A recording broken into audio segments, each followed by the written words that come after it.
Before we get started, I just want to alert everyone to an important video that you've just recorded that will not be available to the public. Here, you discuss the upcoming geopolitical shockwave of what you call the most significant development in international finance since 1971.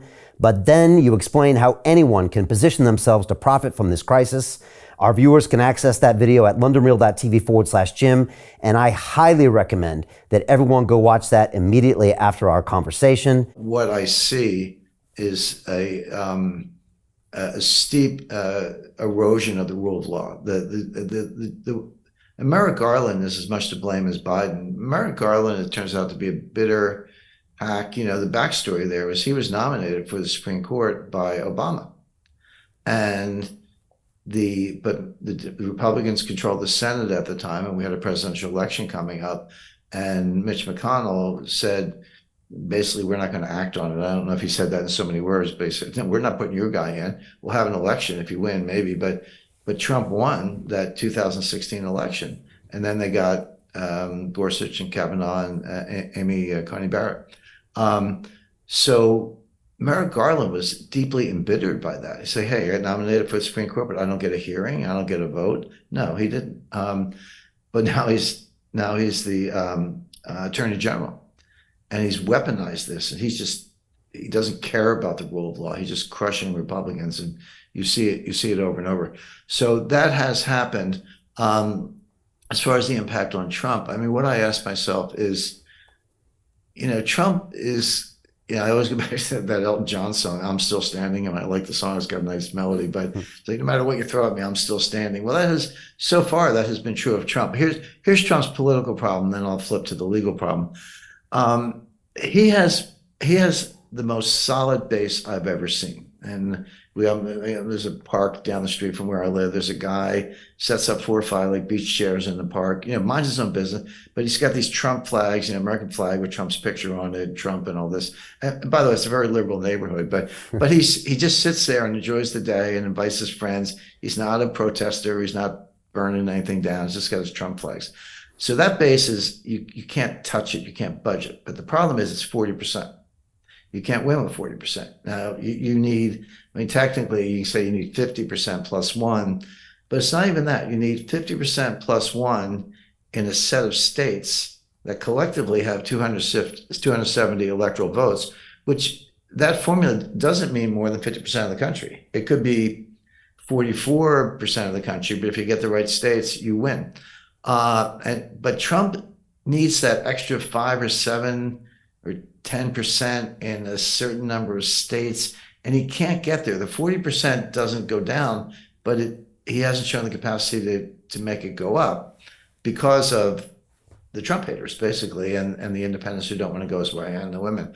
But they're half the electorate. So that's his problem, and he has not shown the capacity to kind of grow out of that and appeal to the middle. And I'm not saying he should change his positions. He won in 2016, and partly because Hillary was like the worst candidate. Hillary Clinton was the worst candidate. He was fortunate in his choice of opponents. But now that, anyway, so they're pretty entrenched. But he could win. Trump could win against Biden because Biden is so unpopular. But we got these 2 wild cards, Manchin and RFK. We talked about all that. Let's turn to the legal side. Trump was indicted by a New York County prosecutor on state charges, not federal charges. Okay, so he's awaiting criminal trial. Well, the process has started, but he was arrested and booked, and awaiting criminal trial on that. He was indicted the other day on a host of federal charges, all felony charges. I don't know the exact numbers, like 7 or 8, but they all carry like 7 to 10 year sentences. I mean, in theory, could you get the Madoff treatment, a 100-year sentence? I'd probably only live 10, 20 years, but 100-year sentence, not impossible. There's another state grand jury sitting in Georgia that, by all reports, may indict him for tampering with the Georgia state electoral process, calling the Secretary of State and saying, hey, can you find me some votes, whatever. Not that that's never happened before. And then he's also under criminal investigation on the January 6th charges. Now, this indictment that was just handed up By the way, reporters always say indictment was handed down. Indictments are handed up to the judge. So that's a pro tip. If you hear a reporter say handed down, they don't know what they're talking about. The indictment was handed up. That was on the mishandling, so-called, of the classified documents. But there's another grand jury sitting on his actions on January 6th. So you could be looking at two more sets of indictments on multiple charges. So at what point is even the guy who you can't take him down, suddenly it's like you're a defendant in three separate criminal cases, or maybe four separate criminal cases, two state, two federal, four grand juries, all going on at the same time. How do you even show up your testimony? I'm not making light of it. I'm actually quite the opposite. I'm saying there could come a time when that base erodes, when people say, you know what, it's just too much. It just hurts my head. Maybe there's something to it. Of course, that's exactly what the Democrats want. And by the way, the prosecutor in New York and Georgia are Democrats. This is part of the weaponization thing we talked about. Where there's smoke, there's fire. How many, if it's four cases, but there's 7 or 8 counts each, like 30, 40 federal and state felony. These are felonies charges. At what point does it possibly wear him down, despite his energy, wear the electorate down? And by the way, they don't want any of these trials over quickly, because what do they want to do? They want to drag him into 2024. So Trump's going to be going around to New Hampshire, Iowa, South Carolina, Pennsylvania, running for president, but he's going to be going around to Georgia, New York, and Washington, and Miami, defending himself against criminal charges. I mean, how does that work? And it is unprecedented, by the way. I'm not saying there's a glib answer, because there's never been anything like it in U.S. history. So Jim Rickards has just recorded a video that's not available to anyone in the public, and he's going to be talking about how this upcoming recession is going to be fast, it's going to be bloody, it's going to be nasty. But at the same time, he's going to show you how you can position yourself to profit from all of this chaos. Now, we've made this video only available to our viewers. Go to londonreal.tv/Jim. Watch that immediately.